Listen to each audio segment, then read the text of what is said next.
And with this, we would like to move on to the next part of the scientific session. And the topic for that particular session is vildagliptin, the right add-on therapy. And to speak on this particular topic, we have speaker Dr. Amitava Sur, who is a renowned endocrinologist. And to chair this particular session, we have three chairpersons: Dr. Vishwajit Banerjee, who is an endocrinologist; Dr. Ridishnaran Chakraborty, who is a consultant endocrinologist from Narayana; and along with them, Dr. Devashish Datta, who is a very senior consultant physician from Howrah.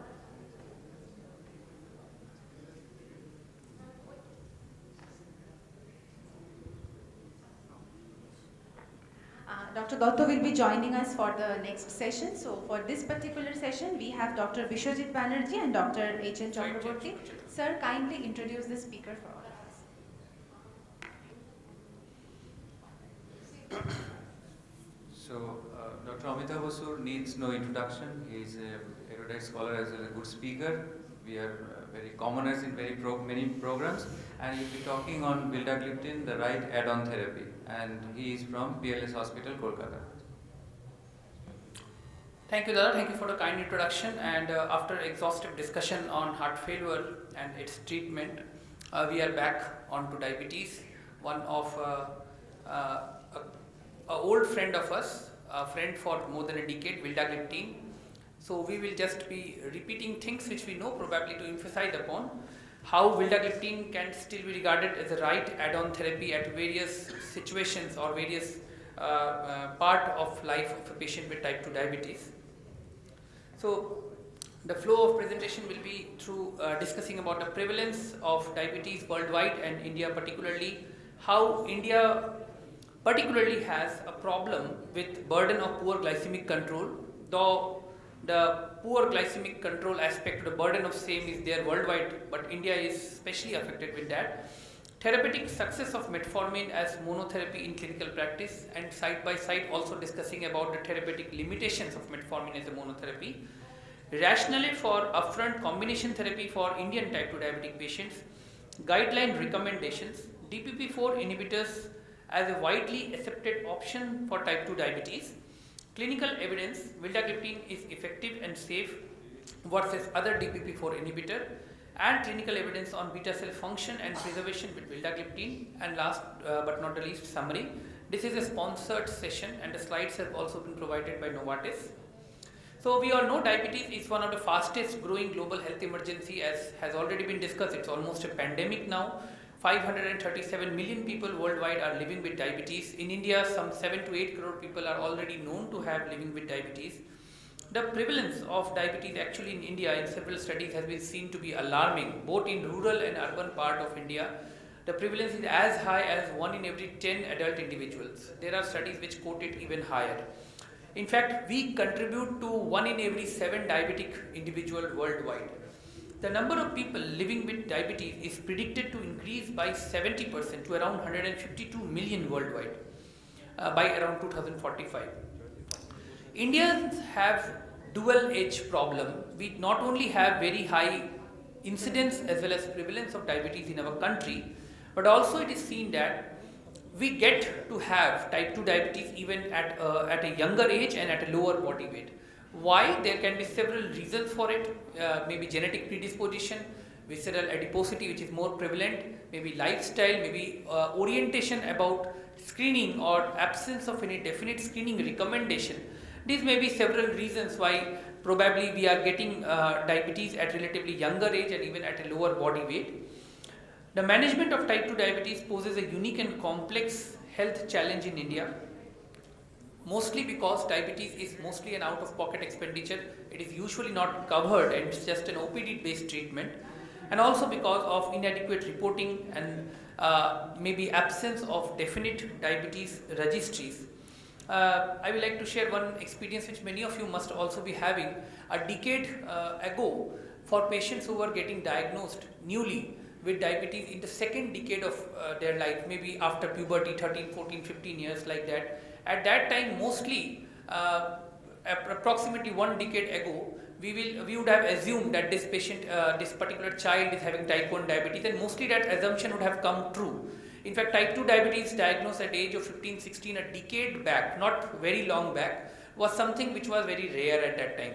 But over one decade, things have changed, and nowadays kids or children who come to us with newly diagnosed diabetes at the age of 15, 16, majority of them actually are getting turned up to be having type 2 diabetes, and minority of them are only proving to be type 1 diabetes. So this is how the prevalence has changed in over one decade. So not just incidence and prevalence, even among those who are newly diagnosed with diabetes in India, the percentage of people who are having poor glycemic control, in a sense that those in whom the HbA1c targets are not met based on their age or comorbidity, is very high. Roughly around 75% of patients are not getting their target HbA1c despite treatment. So there can be several reasons for it, but anyway we will be discussing about some of the optimization strategies which we can have in our patients.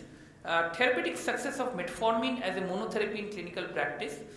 See, metformin monotherapy at newly diagnosed type 2 diabetes is still unequivocally recommended by all guidelines, especially for those who are diagnosed with type 2 diabetes and who have their HbA1c less than 1.5% above the target HbA1c.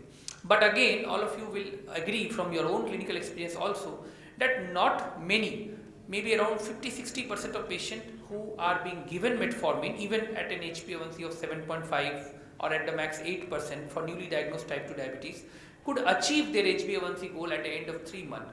So again, there can be several reasons to it. This study was done to just find out what can be the possible reason. Around 20% of patients who could not achieve their optimal glycemic control on metformin alone were found out to be actually non-adherent to metformin regimen, maybe because of intolerance issues and others.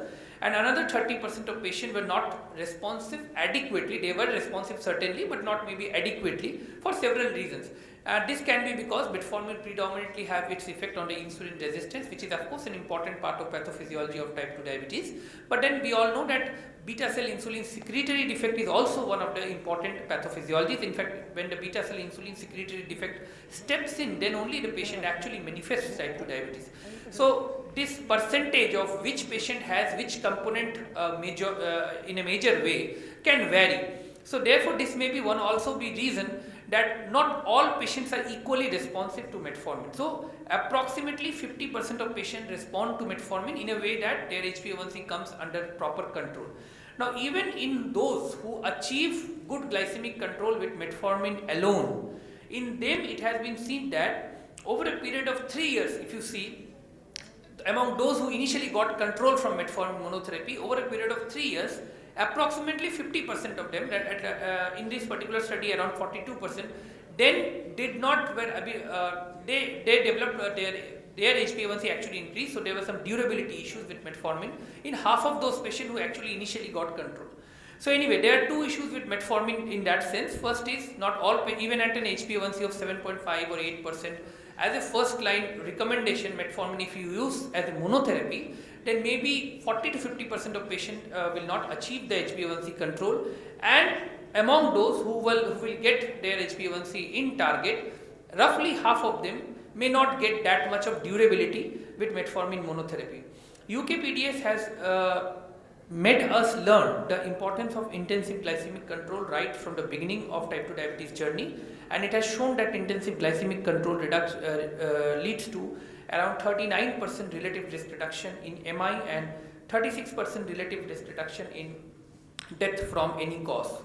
So Indian patients on metformin monotherapy, as I was mentioning, tend to fail relatively earlier compared to their Western counterpart. Again, this particular information has come up from the Verified trial. Verified trial has some patients recruited from India or Indian patients actually, maybe living abroad.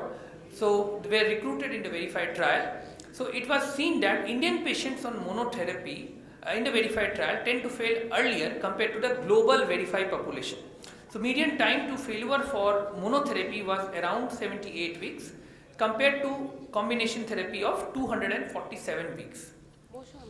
So rationale for upfront combination therapy for Indian type 2 diabetic patients, one is late diagnosis of type 2 diabetes in general in India or maybe Southeast Asia, usually in many patients, if not all, who are newly diagnosed with type 2 diabetes, they have their HbA1c baseline more than 8.5 or 9%, high prevalence of micro and macrovascular complications.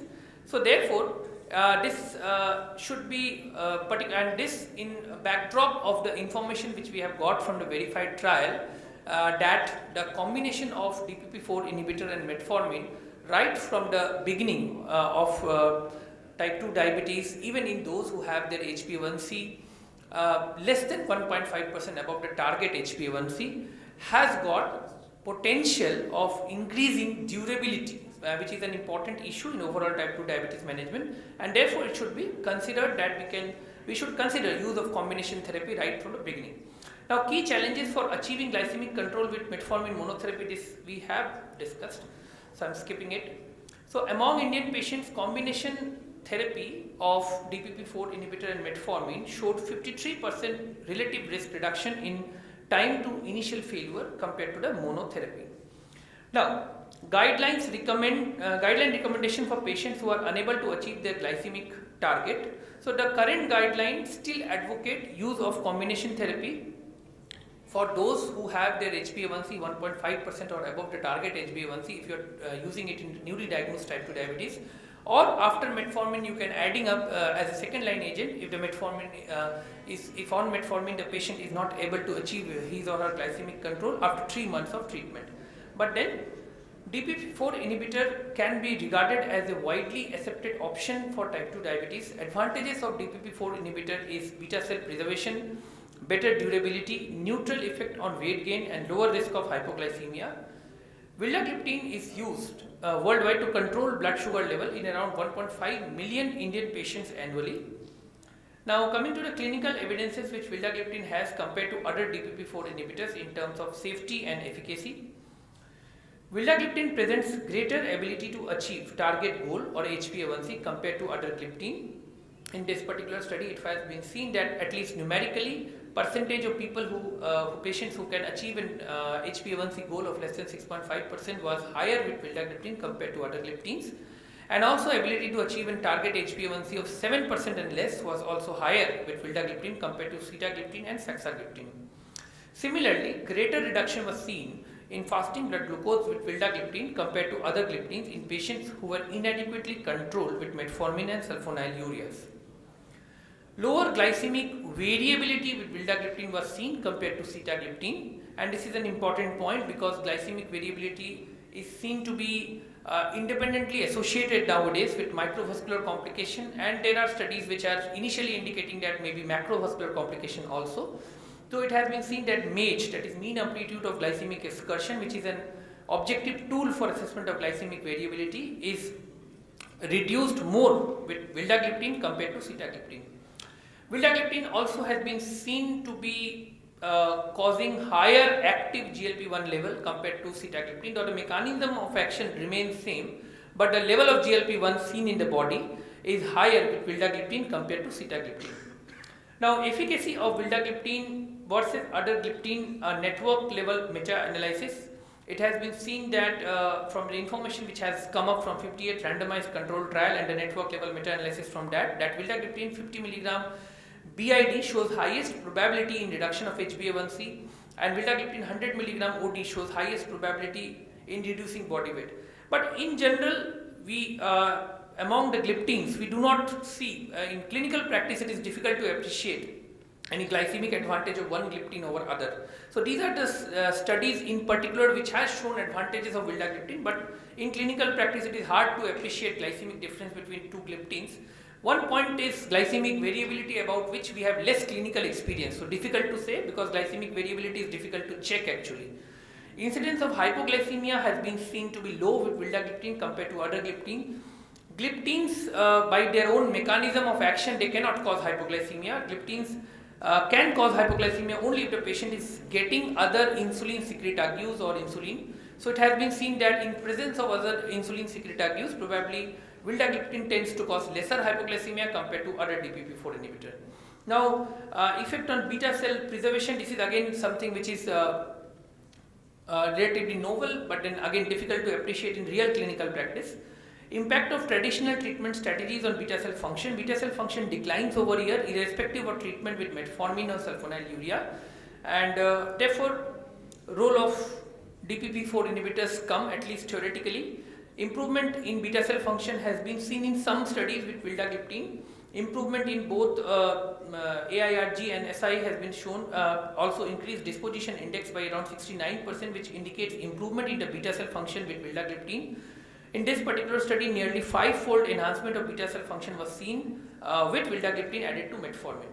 So beta cell preservation with vildagliptin, there are not one or two, there are several such studies, but then larger studies are required again to definitely comment upon that whether vildagliptin can actually contribute to beta cell preservation or not. But yeah, we can say that over a period of time from 2005 to 2020, some studies have come up which has shown some initial hint that vildagliptin might be having some role in beta cell preservation.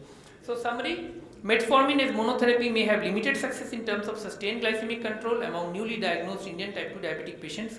Guidelines recommend use of combination therapy in patients who may not be able to reach their glycemic target. DPP-4 inhibitors like vildagliptin are a safe and effective add-on to metformin, which also ensures probably beta cell preservation and function, and therefore it is effective, durable and well tolerated. Efficacy is proved as an add-on therapy. Maintenance and improvement of beta cell function is also a possible benefit, and of course it is safe and well tolerated. With this I conclude today's discussion from my side. Thank you for this excellent deliberation, and thank you for keeping the time. Just one question, coming out of this theory, what is your clinical take on using combination of SGLT2 inhibitor and DPP-4 inhibitor? I am asking the question because market is now flooded with combination of SGLT2 inhibitor and vilda and sita both. Who are the subsets of patients? Where will you use the combination with sita? Where will you combination with vilda? So actually it is difficult to differentiate vildagliptin and sitagliptin. There is nothing where sitagliptin actually edges over vildagliptin. Yes, you can quote TICO's trial to show that there is a large CVOT trial available with sitagliptin. But then there are several studies which are available with vildagliptin, not a formal cardiovascular outcome trial, but which also proves relative safety of vildagliptin so far as cardiovascular outcomes are concerned. So if you ask me in my clinical practice, in which subgroup of patient I will use sita DAPA and which subgroup of patient I will use vilda DAPA, then my answer will be in patients who also have non-alcoholic steatohepatitis, where the SGPT, baseline SGPT say 2 or 3 times already higher compared to the baseline. In those patients I will refrain from using vilda DAPA combination. I will definitely use sita DAPA combination. And other than that, maybe EGFR issues, and other than that, I don't think there is much of circumstance in real time. Here we have one nephrologist in floor. I will ask him this question. In EGFR compromised patients, whether to use reduced dose of vilda or to go for this nephrosafe DPP-4 inhibitors like this linagliptin or something. You got my question? Yeah, we got your question. The issue is with the follow-up of this patient. So EGFR is a dynamic value. It never is a constant value. It is a reducing trend. So when we start a drug, suppose vildagliptin, we have no idea when the GFR is actually dipping. And that is the point we miss the change of the dose and the hypoglycemia event occur. So in such situation, we had a discussion yesterday also. Start with Lina and end with Lina. So Lina gives that safety profile as hypoglycemia is concerned, and the dose dynamics is lesser in linagliptin versus vildagliptin. So there the edge comes versus vildagliptin. I have one question for you, Amitava. So, from the clinical perspective, how confident are you in using in patients who had prior history of A, pancreatitis, 2, hepatitis, and 3, previous cardiac failure with vildagliptin? So for those who have pancreatitis history, we usually don't use DPP-4 inhibitor. There are other choices available. For those who have hepatitis, prior history of hepatitis, but now the liver function is, if it is okay, and the patient is not having CLD, it was some kind of acute hepatitis, and now the liver function is okay, maybe the SGPT is okay, the INR is okay, I think there is no issue with using any DPP-4 inhibitor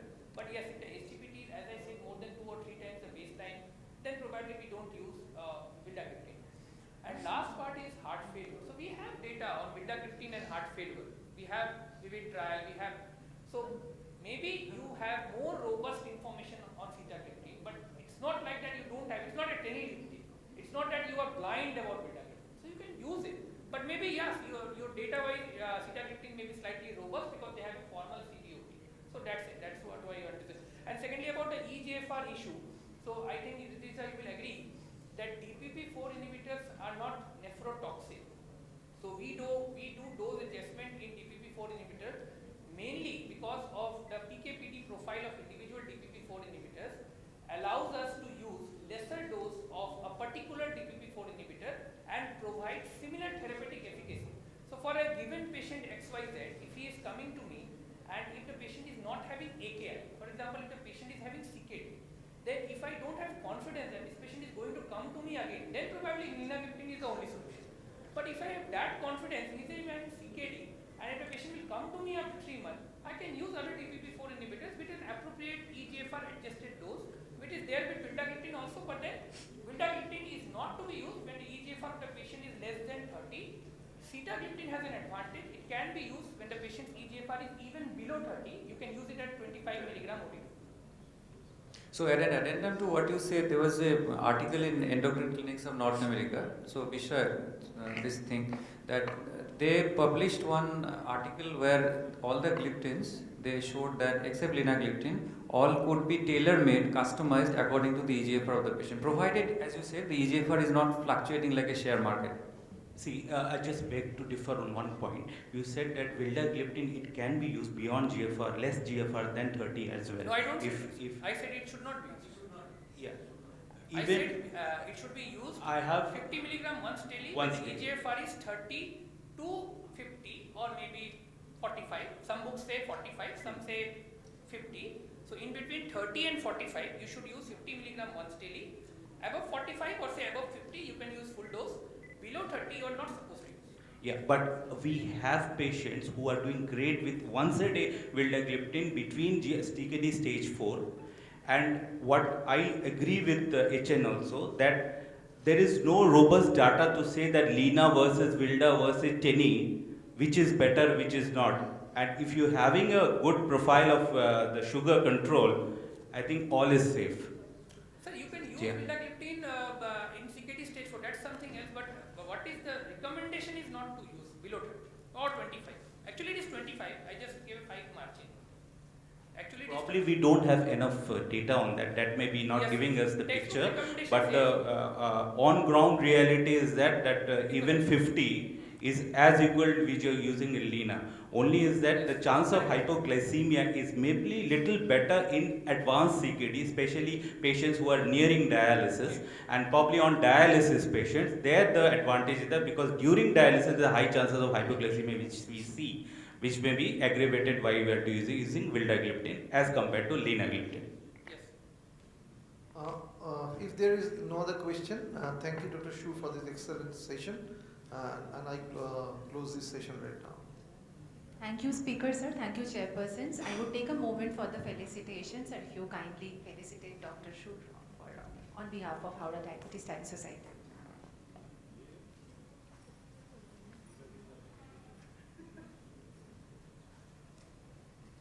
Request Dr. Guru Prasad Bhattacharya to kindly felicitate chairperson H.N. Chakraborty sir.